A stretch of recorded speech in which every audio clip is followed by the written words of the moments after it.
বাংলাদেশের যে পরিস্থিতি যা শোনা যাচ্ছে, সেখানে সংখ্যালঘুদের উপর অত্যাচার শুরু হয়েছে, মন্দির ভাঙা হচ্ছে, বাড়ি জ্বালিয়ে দেওয়া হচ্ছে। এই বিষয়টা নিয়ে আপনি কিভাবে দেখছেন? তারপরে আসবো ছাত্র আন্দোলন বা নতুন সরকার। দেখুন, ভারতবর্ষের মিডিয়া, আমাদের দেশের মিডিয়া, গদি মিডিয়া বলে যার সুপরিচিতি, গদি মিডিয়া, তারা মানুষের মধ্যে ঘৃণা, বিদ্বেষ, নির্বাচনে, ভারতবর্ষের নির্বাচনে, দেশের নির্বাচনের আগেও বিজেপি যে ঘৃণা বিদ্বেষ ছড়ায় তাকে সাহায্য করেছে। হ্যাঁ, আজকেও বাংলাদেশের ঘটনাবলী নিয়ে তারা নেমে পড়েছেন।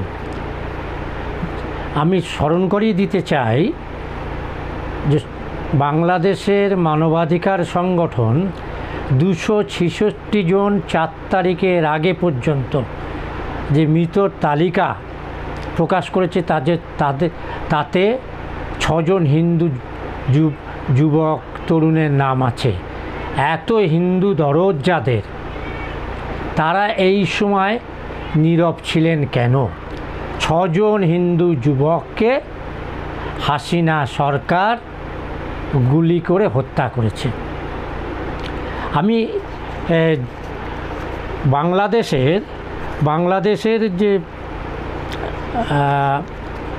হিন্দুদের যে যুক্ত সংগঠন আছে,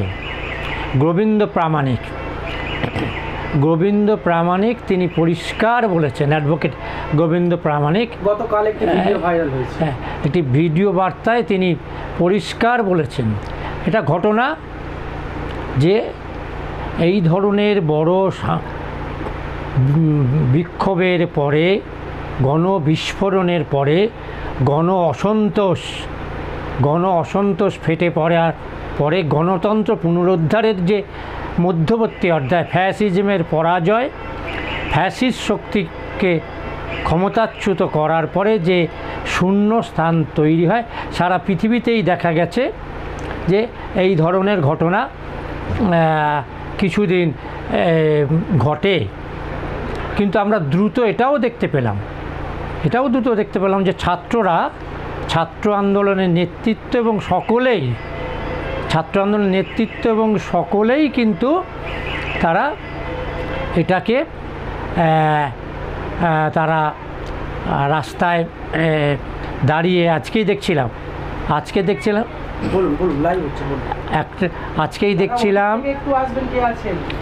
আজকে একটা দেখছিলাম যে আমাদের একটা বিখ্যাত বাংলা চ্যানেলে গেল প্রচার করছেন আর ছবি দেখাচ্ছেন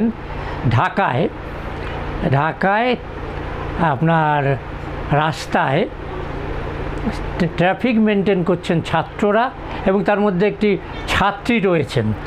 ছবি কিছু দেখাতে পারছেন না, খালি বলে যাচ্ছেন।